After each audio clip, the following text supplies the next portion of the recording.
ex policía Iván Reyes Arzate, uno de los hombres más cercanos a Genaro García Luna, titular de la Secretaría de Seguridad Pública durante el sexenio de Felipe Calderón, se declaró culpable de narcotráfico en un tribunal de Estados Unidos. Mientras en México la noticia no tuvo mayor resueno, en el mundo se difundieron titulares como estos. Veamos la importancia de la culpabilidad de Arzate, cómo salpica a García Luna y a Calderón, y sobre todo, qué dice sobre el gobierno mexicano.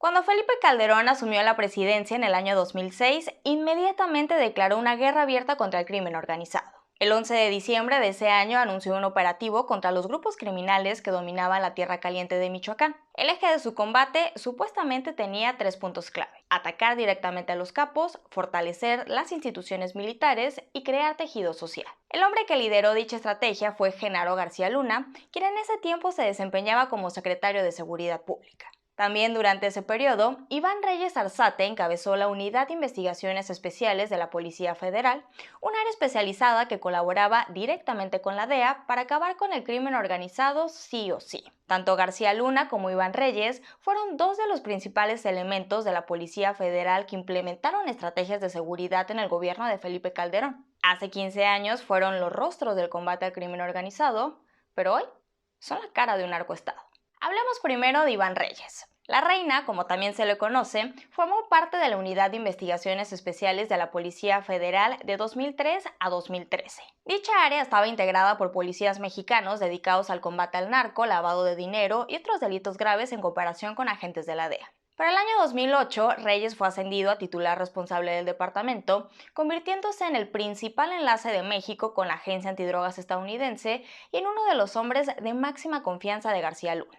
El problema fue que la Reina llevó una doble vida. Mientras dirigía la Unidad Especial de la Policía Federal y trabajaba con la DEA, también tenía reuniones con algunos de los narcotraficantes más influyentes del país. De acuerdo con las autoridades de nuestro país vecino, el ex policía recibió al menos $290,000 por entregar información a los Beltrán Leiva y al grupo del Seguimiento 39 asociado al cártel de Sinaloa para encaminar cocaína a Estados Unidos. Por el delito de filtrar información sensible, Reyes entregó en 2018 a las autoridades de Chicago y fue sentenciado a 3 años de cárcel. Sin embargo, cuando estaba a punto de cumplir con su condena, la Corte de Nueva York retomó su caso y volvió a acusarlo de más cargos relacionados con narco. En ese sentido, los fiscales de la Gran Manzana sostienen que el excomandante reveló a los cárteles la identidad de una fuente de la DEA que posteriormente fue secuestrada y asesinada. Así, el pasado 19 de octubre, la Reina se declaró culpable de todos los cargos ante el juez federal Brian Cogan, por lo que ahora le espera una sentencia de entre 5 y 40 años de cárcel.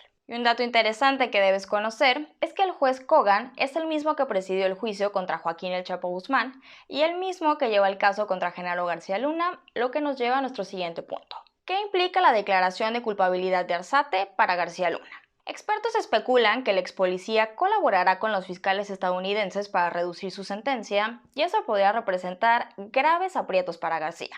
Verás, las autoridades del Distrito Sur de Nueva York señalan que algunas de las pruebas del caso Reyes Arzate son las mismas del caso García Luna, por lo que el excomandante podría aportar información que perjudique a su exjefe. Recordemos que García Luna fue arrestado en 2019 en Texas acusado de corrupción, asociación ilícita por el tráfico de cocaína, dar falsos testimonios y participar en una organización criminal. En total son 4 cargos que implican una pena mínima de 20 años y una máxima de cadena perpetua. El exfuncionario es señalado de aceptar millones de dólares en sobornos del cártel de Sinaloa mientras controlaba la Policía Federal y mientras era responsable de garantizar la seguridad pública del país. Supuestamente, Genaro recibió los sobornos a cambio de dar protección a la organización. Es decir, gracias al acuerdo, el cártel de Sinaloa obtenía una vía segura para enviar drogas y recibía información sensible sobre el actuar de las autoridades federales. Como funcionario público, García Luna también habría utilizado su poder para combatir a las organizaciones rivales del Chapo Guzmán, acción que creó un desequilibrio en la seguridad que hasta hoy seguimos pagando.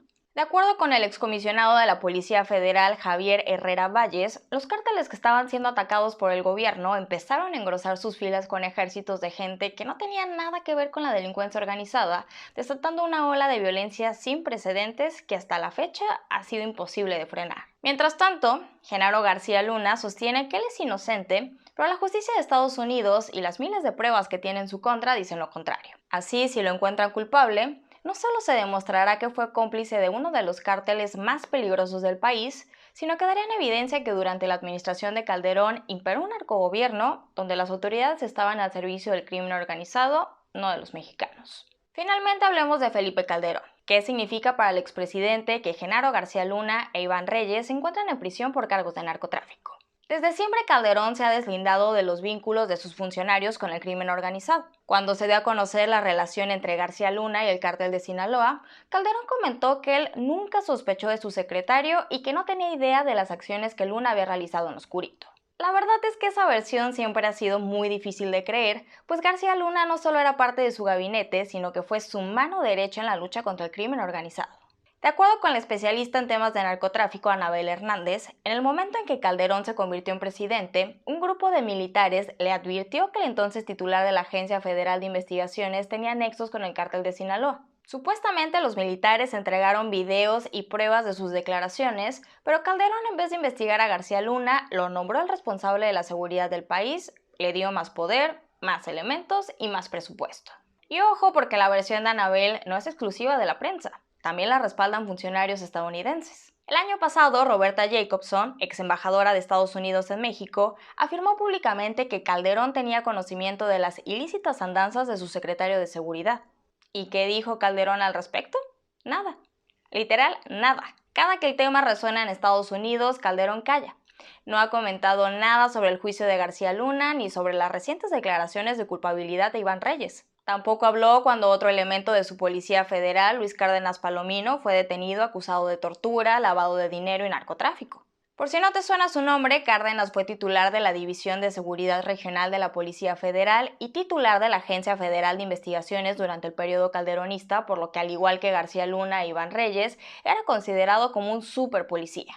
Así, en conclusión, el que no uno, ni dos, sino tres elementos de primer nivel de la policía estén presos, demuestra lo que sabemos desde hace mucho tiempo. El narco se ha infiltrado en los niveles políticos más altos del país. Las autoridades que dicen proteger a la ciudadanía en realidad ven por los intereses de los criminales. La justicia en México es un mal chiste que ya no da risa, y aunque muchos no quieran aceptarlo, México se convirtió en un narcoestado. La pregunta que queda al aire es si en tiempos de la 4T los gobiernos de todos los niveles siguen colaborando con los grupos criminales. ¿Tú qué opinas?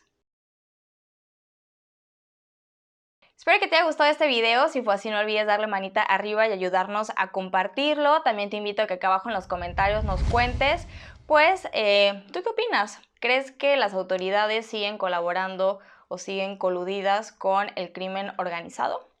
También te invito a que te suscribas al canal si es que aún no lo haces y a que nos sigas en redes sociales. Nos encuentras como Mientras Tanto en México, en Facebook, en Twitter, en Instagram y en TikTok. Muchas gracias por ver este video y yo te espero en el de mañana.